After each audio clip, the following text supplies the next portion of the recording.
side concrete path going from the side of the house to the front.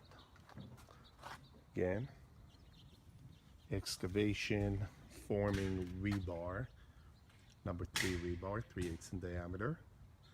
Again, this is what it looks like. It's a little bit of a close-up.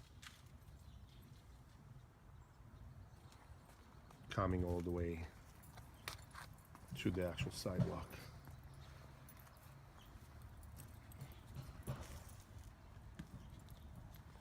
We go, finishing the side concrete path.